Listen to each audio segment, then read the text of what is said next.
ಜಮೀರ್ ಅಹ್ಮದ್ ಅವರು 5 ವರ್ಷ ಸಿದ್ದರಾಮಯ್ಯ ರಾಜ್ಯದಲ್ಲಿ ಸಿಎಂ ಆಗಿರ್ತಾರೆ ಅಂತ ಮತ್ತೆ ಒಂದು ಮಾತು ಹೇಳಿದ್ರು. ನೋಡಿ, ಒಂದು ಹೇಳ್ತೀನಿ, ಯಾ ಜಮೀರ್ ಅವ್ರ ಕೈಗಿಲ್ಲ, ಯಾ ಎಂ ಬಿ ಪಾಟೀಲ್ ಕೈಗಿಲ್ಲ, ಯಾರ ಕೈಗೂ ಇಲ್ಲ. ಸಿದ್ದರಾಮಯ್ಯ ಅವರು ಸ್ವತಃ ಹೇಳಿದ್ದಾರೆ, ನಮ್ಮ ಪಕ್ಷದಲ್ಲಿ ಹೈಕಮಾಂಡ್ ಅಂತಿಮ ಅಂತೇಳಿ ಹೇಳಿದಾರಲ್ಲ. ಹೈಕಮಾಂಡ್ ಸುಪ್ರೀಂ ಹೈಕಮಾಂಡ್ ಇಲ್ಲೇ ಅದರ ಒಳಗಡೆ. ACC ಅಧ್ಯಕ್ಷರು ರಾಹುಲ್ ಗಾಂಧಿಯವರು, ಸೋನಿಯಾ ಗಾಂಧಿಯವರು ಎಲ್ಲ CWC. ಇವತ್ತು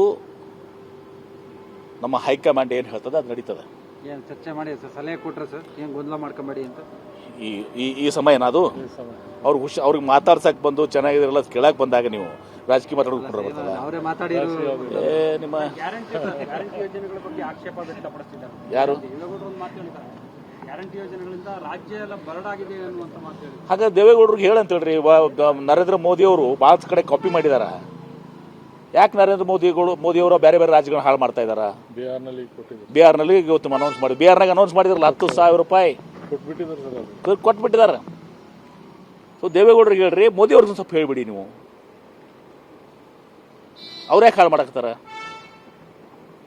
ನಮ್ಮ ಗ್ಯಾರಂಟಿ ಎಲ್ಲ ಕಡೆ ಕಾಪಿ ಮಾಡಾಕತ್ತೀರಿ. ಮಹಾರಾಷ್ಟ್ರದಾಗ ಲಾಡ್ಕಿ ಬೈನೇ ಮಾಡಿದ್ರಿ. ಈಗ ಬಿಹಾರ್ನಾಗ ಚುನಾವಣೆ ಐತಿ ಅಂತೇಳಿ ಅಲ್ಲಿ 10,000 ಘೋಷಣೆ ಮಾಡಿದ್ರಿ. ದೇವೇಗೌಡ ಸಾಹೇಬ್ರಿಗೆ ಅದಕ್ಕೆ ಕಾಣಂಗಿಲ್ಲ.